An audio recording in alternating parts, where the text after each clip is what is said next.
Kita akan pantau nanti seperti apa jalannya sidang vonis banding penundaan pemilu yang tengah berlangsung di Pengadilan Tinggi DKI Jakarta. Namun kita terlebih dahulu beralih ke informasi lainnya pemirsa.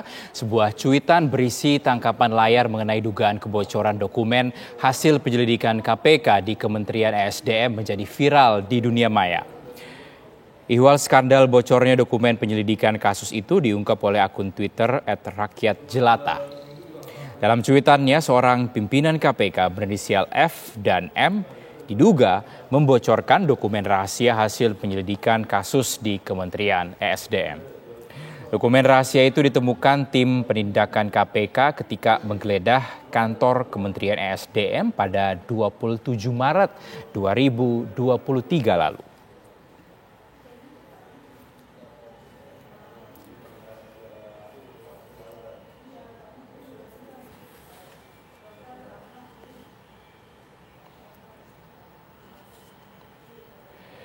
Pemirsa, sepak terjang Ketua Komisi Pemberantasan Korupsi KPK Firly Bahuri yang diduga kerap melakukan pelanggaran di lembaga yang ia pimpin membuat sejumlah pihak mulai bersikap. Sejumlah mantan pimpinan KPK dan pegiat anti korupsi ramai-ramai melaporkan Firly Bahuri ke Dewan Pengawas.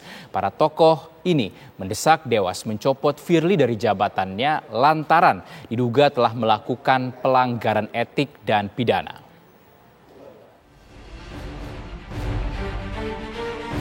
Dugaan kebocoran dokumen penyelidikan Komisi Pemberantasan Korupsi KPK menarik perhatian para mantan pimpinan dan pegawai Komisi Anti Rasuah.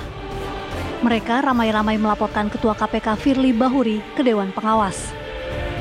Firly diduga melakukan pelanggaran etik berat, bahkan tak menutup kemungkinan ada potensi pidana dalam kasus kebocoran dokumen hasil penyelidikan kasus di Kementerian ESDM tersebut. Kenapa dilaporkan? Ya sebenarnya ini sudah lebih dari cukup, enough is enough gitu. Pelanggarannya tidak hanya etika, tapi sudah mengarah ke pidana juga. Bahkan kan ini kan suatu keterlanjuran. Jadi ya memang ada desain besar untuk melumpuhkan dan membunuh KPK. Kenapa saya paham? Mohon izin, saya menulis buku judulnya Jangan Bunuh KPK. Jadi dulu kita adalah orang-orang yang mendukung KPK yang kita cintai sebagai bagian dari upaya menuntaskan reformasi dalam pemberantasan korupsi. Sekarang KPK-nya part of the problem gitu. Kenapa? Satu, undang-undang KPK melumpuhkan institusinya. Dua, institusi yang dilumpuhkan lewat aturan itu harusnya masih bisa bernapas jika di internalnya, pegawainya, pimpinannya punya integritas. Kalau independensinya dicabut, integritasnya masih ada harapan.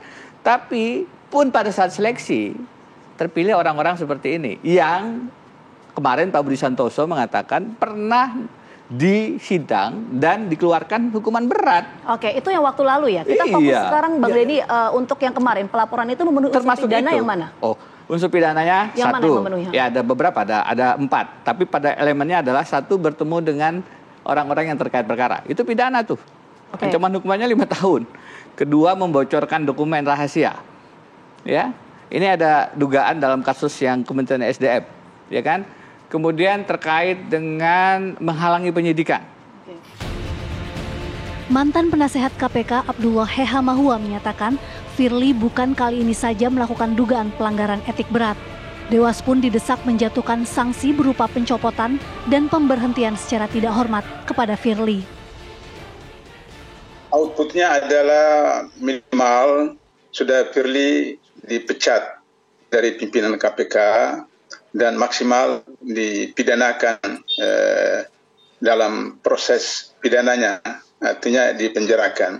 Dari kode etik paling tidak diberhentikan sebab saya pernah diundang oleh pengawas internal sebelum undang-undang KPK diamandemen sebagai ahli untuk dimintai keterangan saya apakah sudah Firly waktu itu sebagai deputi penindakan melakukan pelanggaran kode etik atau tidak.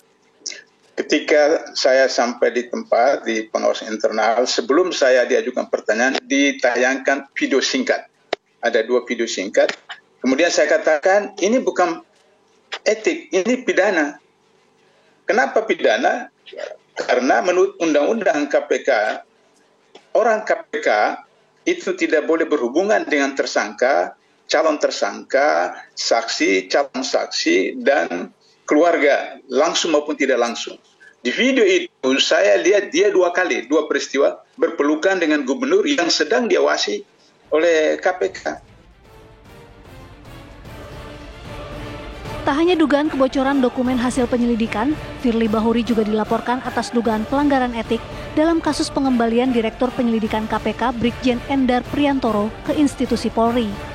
Para tokoh pegiat anti korupsi berharap Dewan Pengawas KPK dapat bekerja secara profesional, transparan, dan akuntabel dalam mendalami kasus-kasus yang menyeret Firly Bahuri. Tim TV One mengabarkan.